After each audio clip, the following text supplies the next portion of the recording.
From the moment I could understand my father's words, I knew he'd always longed for a son. Instead, he got me, Jennifer, and my younger sister. Dad was an ophthalmologist, a damn good one too. But he had bigger dreams. When I was about 5, he opened his first eyeglass store. I remember the day clearly, the smell of fresh paint, the gleaming displays, and Dad's proud smile as he cut the ribbon. As the years passed, Dad's business grew. He took out a loan, opened a lens production facility, and before we knew it, he had a chain of stores across the state. By the time I hit high school, Dad's company was a proper empire, 30 stores and a high-tech manufacturing plant. I threw myself into my studies, determined to make Dad proud. While other kids were hanging out at the mall or going to parties, I was nose-deep in textbooks or helping out at one of Dad's stores after school. Every day after school, I'd head to the store, learning everything I could. How to handle customers, manage inventory, even basic bookkeeping. I was determined to prove myself. My sister, on the other hand, couldn't care less about the family business. She was always off in her own world, paintbrush in hand, creating these wild, colorful masterpieces. Dad tried to get her interested, but it was like trying to teach a fish to climb a tree. Jennifer, my dance teacher, said one day after class, "You've got real talent. Have you ever thought about pursuing dance professionally?" I hesitated. Truth was, I loved dancing. The freedom, the expression, the pure joy of movement. But I pushed the thought away. "Thanks, Miss Davis, but I've got other plans." As high school came to an end, I applied to college for finance and management. Economics and finance didn't come naturally to me like dancing did. But I gritted my teeth and pushed through. Late nights, endless cups of coffee, and more spreadsheets than I care to remember. Meanwhile, my sister breezed through art school, met a guy, and got married right after graduation. To everyone's surprise, her new husband started working for Dad's company. The day I graduated college, I felt a mix of relief and determination. As I walked across that stage, diploma in hand, I could see Dad in the audience, grinning from ear to ear. This was it. I was ready to take on the family business. As I stepped off the bus in my hometown, the familiar sights and smells washed over me. It felt like nothing had changed, but everything was different. I was different. No longer the wide-eyed girl who left for college, but a woman with a degree and a purpose. Dad was waiting for me, leaning against his car with that proud smile I'd always longed to see. "Welcome home, Jen," he said, pulling me into a bear hug. "Ready to get to work?" I nodded, determination stealing my spine. "More than ready, Dad." The next few weeks were a whirlwind. Dad started me off in accounting, dealing with primary documentation. It wasn't glamorous, but I threw myself into it with gusto. Every invoice, every receipt, every ledger entry was a step towards proving myself. Years passed, and I climbed the corporate ladder. Deputy Chief Accountant, that was my new title. I was helping Dad with budget planning now, feeling like I was finally making a real difference in the company. My brother-in-law, Tom, was rising through the ranks too. Dad made him head of the supply department, and man, did that guy know how to schmooze. Dad loved him, treated him like the son he never had. I tried not to let it bother me, focusing instead on my own work. But I couldn't help feeling a twinge of jealousy every time I saw them laughing together in Dad's office.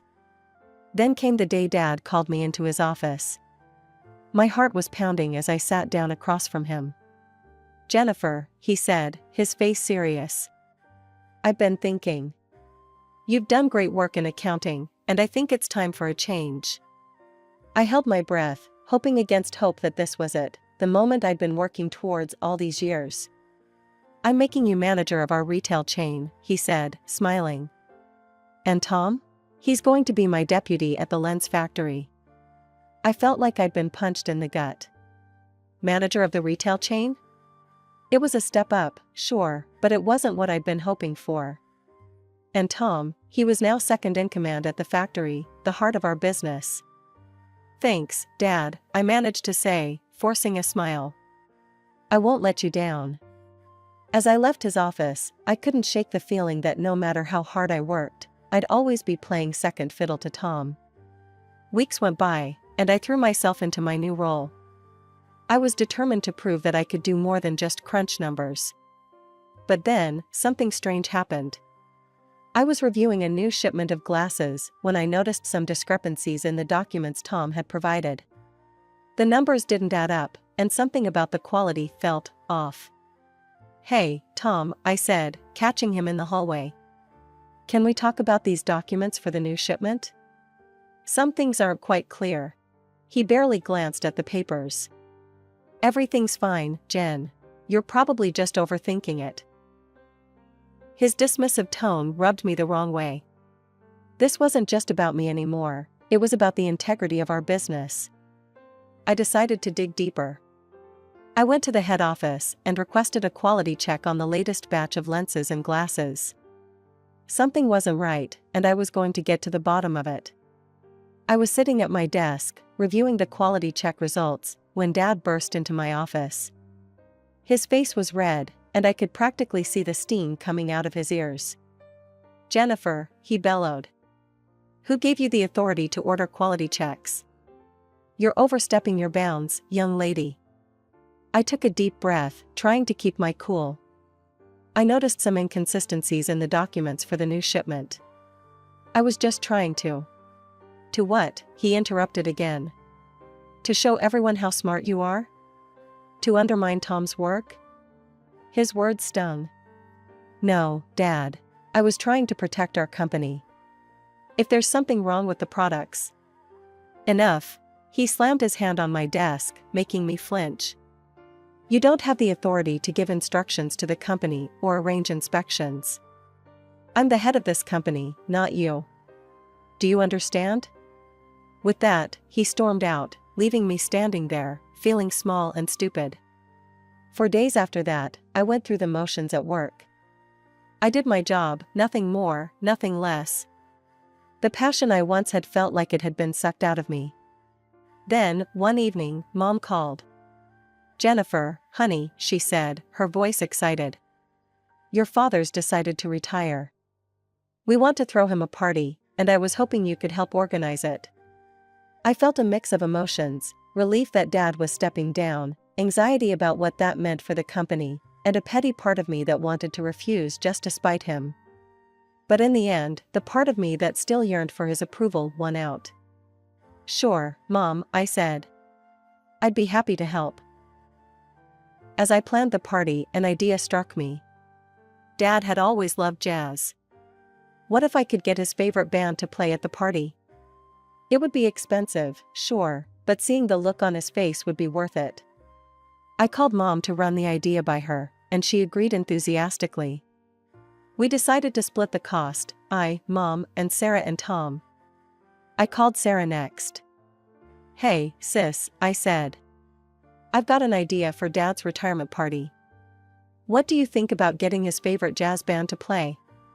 There was a pause on the other end. "I don't know, Jen," Sarah said hesitantly. "Sounds expensive. Let me talk to Tom about it." I waited anxiously for her response. Hours turned into days, and finally, Sarah called back. "Sorry, Jen," she said, not sounding sorry at all. "Tom says it's too expensive. We can't chip in." In the end, Mom and I split the cost ourselves. It was a stretch for my budget, but I was determined to make this party special for Dad. The night of the party arrived, and the venue was buzzing with excitement. The place looked fantastic, if I do say so myself. Soft jazz played in the background as guests mingled, waiting for the main event. As the evening progressed, the moment I'd been waiting for finally arrived. The lights dimmed, and the first notes of Dad's favorite jazz band filled the air. I held my breath, watching Dad's face. His eyes widened in disbelief, then filled with tears. He stood there, transfixed, as the music washed over him. I've never seen him look so genuinely happy. "I can't believe it," he whispered, his voice choked with emotion. "They're here. They're really here." I felt a warmth spread through my chest. This was the moment I'd been working towards. I opened my mouth to tell Dad it was my idea when Tom suddenly appeared at Dad's side. "Surprise, Dad," Tom said, clapping Dad on the shoulder. "Sarah and I thought you'd like this little treat." I felt like I'd been punched in the gut. I took a step forward, ready to set the record straight, when I felt a hand on my arm. It was Mom. "Jennifer, honey," she said quietly, her eyes pleading. "Let it go. Don't spoil the moment for your father." I wanted to argue, to shout the truth from the rooftops. But looking at Dad's happy face, I couldn't bring myself to do it. I swallowed hard and nodded, forcing a smile. As the night wound down, Dad took the stage for a speech. I perked up, hoping that maybe, just maybe, he'd acknowledge my role in organizing everything. "Family," Dad began, his voice thick with emotion. "Family is everything. And tonight, as I prepare to step away from the company I built, I'm filled with gratitude for the support you've all given me." I smiled, waiting for my name to be mentioned. "But more than that," Dad continued, "I'm filled with hope for the future. Hope that this company will continue to thrive for generations to come. And that's why I've made a decision. It's time to pass the torch." I straightened up, my pulse pounding in my ears. This was it. All those years of hard work were about to pay off. "Tom," Dad said, turning to my brother-in-law with a proud smile, "I'm making you the new CEO of the company." The room erupted in applause, but I couldn't hear it over the roaring in my ears. Tom? He was giving the company to Tom? "Not only that," Dad continued, oblivious to my shock, "but I'm also entrusting our entire chain of eyewear stores to Tom's capable hands." I felt like I was going to be sick. This couldn't be happening. It had to be a nightmare. After Dad's announcement, I approached him, my voice barely above a whisper. "Dad, what about me?" He looked at me, his expression a mix of pity and condescension that made my blood boil.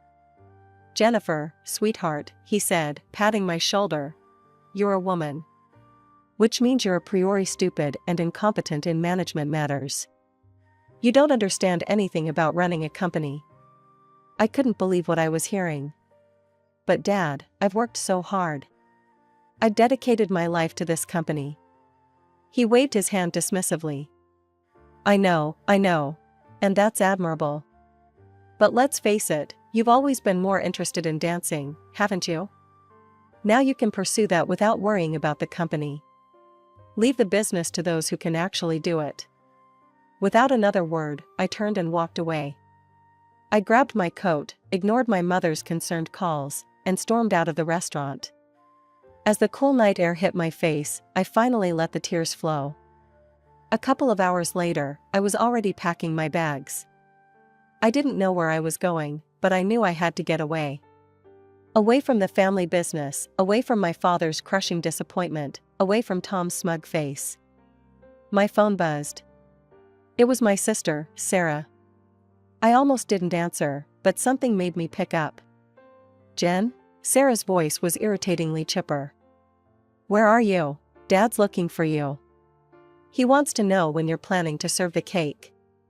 Tom's got a sweet tooth, you know." I couldn't believe what I was hearing. After everything that had happened, they were worried about cake? "Tell your husband to figure out the cake situation himself," I snapped. "He's the big boss now, isn't he?"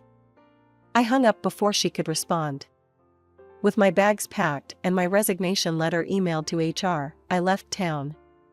I ended up in a city a few hours away, determined to start fresh. It wasn't easy at first. I landed a junior position at a large auditing firm. The work was challenging, but I threw myself into it with everything I had. No more trying to please anyone but myself. Years passed. I climbed the corporate ladder, earning a reputation as a skilled and dedicated auditor. The firm gave me increasingly difficult and interesting cases, trusting my judgment and expertise. And in the evenings, I danced. I found a studio near my apartment and started taking classes again. It felt like coming home, like rediscovering a part of myself I had buried for far too long. I barely spoke to my family during this time. Occasional calls with Mom, sure, but we kept things superficial. I didn't ask about Dad or the business, and she didn't volunteer any information. Life was good. I had a high-paying job I excelled at, a beautiful apartment in a nice neighborhood, and I was finally pursuing my passion for dance. I felt free, truly happy for the first time in years. Then, one evening, everything changed again. I was walking home from dance class, my body pleasantly sore from a challenging routine, when I saw her. Sarah was standing outside my building, looking lost and disheveled. "Jennifer," she called out, her voice trembling. "I need your help." "How did you find me?" I asked, my voice cold. Sarah looked down, ashamed. "Mom gave me your address." We need your help, Jen. Tom's in trouble. The company, it's being audited by the tax authorities. And your firm is conducting the audit." I felt a chill run down my spine. I had a feeling I knew where this was going, but I let her continue.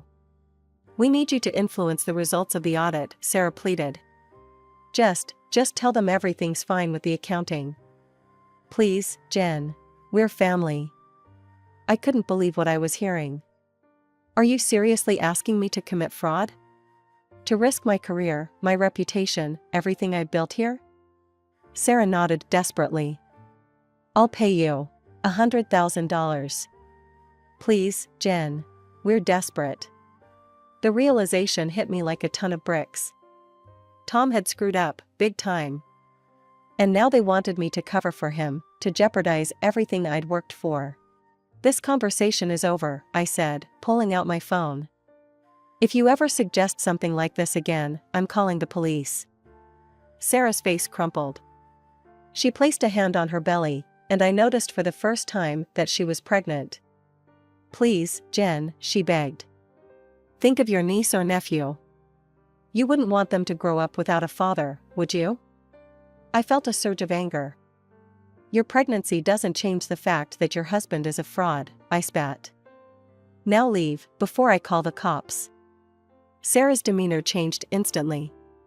She started screaming, hurling insults at me, causing a scene right there on the street. Passers-by began to stare, some pulling out their phones. I'd had enough. Without another word, I turned and walked into my building, leaving Sarah screaming on the sidewalk. A month passed after Sarah's unexpected visit. I threw myself into work, trying to forget about the whole ordeal. But fate, it seemed, had other plans. One evening, as I was reviewing some files for a particularly complex audit, there was a knock at my door. I wasn't expecting anyone, and for a moment, I feared Sarah had returned. But when I opened the door, I was shocked to see my parents standing there. They looked older, more tired than I remembered. Dad, once the picture of confidence, now seemed small and defeated. Mom's eyes were red-rimmed, as if she'd been crying. "Jennifer," Dad said, his voice barely above a whisper. "Can we come in? We need to talk." Hesitantly, I let them in.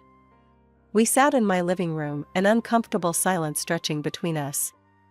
Finally, Dad spoke. "We've come to ask for your forgiveness," he said, his voice breaking. "We've made terrible mistakes, and we've wronged you deeply." What followed was a confession that left me reeling. Tom, the golden boy, the son my father never had been running a massive scam for years. He'd been buying counterfeit lenses cheaply from South Asia and passing them off as expensive branded products through our chain of stores and pocketing the difference. He'd been siphoning money into offshore accounts for years. As they spoke, a memory surfaced. Years ago, when I'd noticed discrepancies in Tom's reports and tried to investigate. Dad had shut me down, accusing me of overstepping. Now, I realized just how right I'd been. The consequences were devastating. The subpar products were causing allergic reactions in patients. Lawsuits were piling up. The company that my father had built from the ground up, the legacy he'd been so proud of, was now teetering on the brink of bankruptcy. "We were blind," Mom said, tears streaming down her face. "We didn't want to see what was right in front of us." Dad reached out, tentatively taking my hand. "Jennifer, we know we have no right to ask this of you. But we need your help." The company needs you. Will you come back and take over? You're the only one who can save it now. I stood there, my parents' plea echoing in my ears. For a moment, I was tempted. The challenge of saving the company, of proving once and for all that I was capable, it was alluring. But then, like a flood, all the memories came rushing back. I remembered the disappointment in my father's eyes when I was born, not the son he'd always wanted. The countless times he'd dismissed my ideas and efforts. The way he'd so easily handed over the reins to Tom, calling me incompetent and stupid. The years I'd spent trying to prove myself, only to be cast aside. And now, here they were, asking me to swoop in and save them. To sacrifice everything I'd built for myself, all for a company that had never truly been mine. I looked at them, really looked at them. Despite the current crisis, they were still well off. They had money, they had resources. This wasn't about survival, it was about pride. My father's pride. His legacy. In that moment, I made my decision. No, I said, my voice firm and unwavering. They both looked shocked, as if they couldn't believe what they were hearing. I'm not ready to forgive you, and I don't want to communicate with you anymore. Where was all this concern when you were calling me incompetent? When you were handing over my birthright to Tom? You didn't think about me then, did you?